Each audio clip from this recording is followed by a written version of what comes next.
సాగు తాగునీటి కోసం కడప జిల్లా కమలాపురం ఎమ్మెల్యే రవీంద్రనాథ్ రెడ్డి ఆందోళన బాటపట్టారు. కరువు సీమలో జలధారణ కోరుతూ విఎన్పల్లిలో నిరవధిక నిరాహార దీక్ష చేపట్టారు. ఏపీ సీఎం చంద్రబాబు ప్రకటించిన నీటి ప్రాజెక్టుల పూర్తి హామీను నిలబెట్టుకోవాలని రవీంద్రనాథ్ డిమాండ్ చేశారు. రాయలసీమ ప్రయోజనాలే లక్ష్యంగా వైఎస్ఆర్సీపీ ఎమ్మెల్యే చేపట్టిన దీక్షకు వేలాది మంది సంఘీభావం తెలిపారు.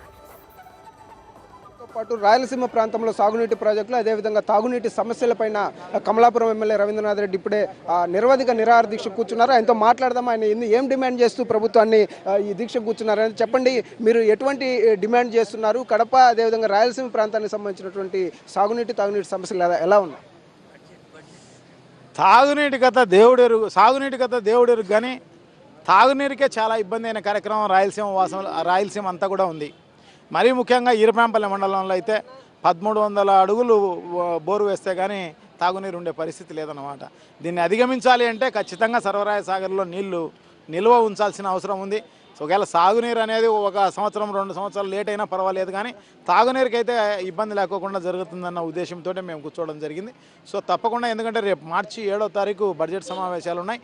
సో దాంట్లో ఏమన్నా మారిన మనిషి అంటున్నాడు కాబట్టి చంద్రబాబు నాయుడు ఏమన్నా, ఎందుకంటే ఈరోజు మేము మొన్న గండికోటలో చంద్రబాబు నాయుడు పాల్గొని ఏదో 600 కోట్లు 700 కోట్లు పెడతామని చెప్పేసి బడ్జెట్లో చెప్పడం జరిగింది. కానీ 600 కోట్లకు 700 కోట్లకు ఈ ప్రాజెక్టు పూర్తి అయిపోయి మా సర్వరాయ సాగర్కి నీళ్ళు వచ్చే పరిస్థితి లేదనమాట.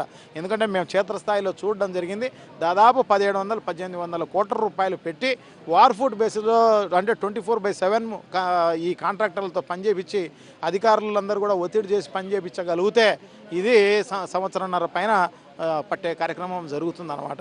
సో ఏదైనా కానీ మేమలా డిమాండ్ చేసేది ఖచ్చితంగా మాకు సంబంధించిన, ఎందుకంటే ఈ జిఎన్ఎస్ఎస్లో పెద్ద ఎత్తున అంతో ఇంతో అది పూర్తి అయిపోతే లాభపడేది కమలాపురం నియోజకవర్గమే అనమాట. ఎందుకంటే మా వీరపనాయనపల్లి మండలంలో 32,000 ఎకరాలు సాగులేకి వచ్చే అవకాశం ఉంది.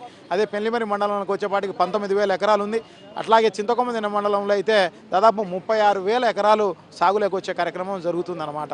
సో అందుకోసమే మేము పెద్ద ఎత్తున డిమాండ్ చేయడం జరుగుతుంది. ప్రజలందరూ కూడా తాగునీటికి కూడా ఇబ్బంది కార్యక్రమంలో ఉన్నారు. సో తప్పకుండా దీంట్లో ఈ బడ్జెట్లో 1800 కోట్ల రూపాయలు పెట్టాలని మేము డిమాండ్ చేస్తున్నాం అన్నమాట. రవీంద్రనాథ్ రెడ్డి గారికి సంఘీభావం తెలిపేందుకు కడప మేయర్ సురేష్ బాబు గారు కూడా వచ్చారు. చెప్పండి, కడప నగరానికి కూడా తాగునీటి సమస్య ఎదురయ్యేటువంటి అవకాశం ఉంది, వేసవి వస్తుంది. ఈ జిఎన్ఎస్ఎస్ పూర్తి అయితే దానికి ఏమైనా అవకాశాలు ఉన్నాయి? ఖచ్చితంగా. ఆల్మోస్ట్ ఇప్పటికే కడప నగరం కుందు నదికి ఇంతవరకు నీళ్ళు వదల ఇప్పటికే తీవ్రమైన కరువు ఉంది. 3 రోజులు 4 రోజులు నీళ్ళు ఇచ్చే పరిస్థితులు ఉన్నాం. దిగవంతి నేత డాక్టర్ వైఎస్ రాజశేఖర గారు పుణ్యమాని పోతిరెడ్డి రెగ్యులేటర్ ఆయన 42,000 క్యూసిక్ నీళ్ళు చేశారు కాబట్టి అంతో ఇంతో ఈరోజు కేసీ కెనాలకు కానీ ఆయకట్టు ధర కానీ అంతో ఇంతో చాపాడు మైతుకూరు కడప నగరానికి నీళ్ళు వచ్చే అవకాశాలు జరుగుతున్నాయి. ఇప్పుండే పరిస్థితులు ఈ చంద్రబాబు నాయుడికి చీమ కొట్టినట్టు కూడా లేదు. 1000 కోట్లు దిగవంతి నేత డాక్టర్ వైఎస్ రాజశేఖర పనులు పూర్తి చేసే దశలో ఉండే టైంలో కేవలం అరవకొర ఉండే పనులని పూర్తి చేస్తే కడప వైఎస్ఆర్ జిల్లా పూర్తిగా సస్యశ్యామలవుతాయి. చెప్పినట్టు రవీంద్రనాథ్ గారు చెప్పిన 39,000 ఎకరాలు వీరపనాయనపల్లి సీకెదిన కడప నగరంలో అడ్జస్ట్మెంట్లో ఉండేది. అక్కడ కూడా 19,000 ఎకరాలు నీరు అందించే కార్యక్రమం. ఖచ్చితంగా ఈ 2 పనులు పూర్తయితే కడప నగరానికి శాశ్వతంగా నీటి పరిష్కారం తీరుతుంది. ఇంకా ఈ రాయలసీమ వాటర్ అదేవిధంగా ముఖ్యంగా గండికోటకు సంబంధించినటువంటి నీళ్ల కోసం అఖిలపక్షం ఆధ్వర్యంలో ఆందోళన చేశారు. వైఎస్ఆర్ కాంగ్రెస్ పార్టీ అధ్యక్షులు ఉన్నారు, జిల్లా అధ్యక్షులు. చెప్పండి, మీరు ఎటువంటి ఆందోళన చేశారు? ప్రభుత్వం నుంచి ఎటువంటి స్పందన వచ్చింది? రాయలసీమ ప్రాంతానికి ఇది వెనుకబడిన ప్రాంతం. సాగునీళ్ళ నుంచి త్రాగునీరు కూడా ఇబ్బంది పరిస్థితులు అయినాయి.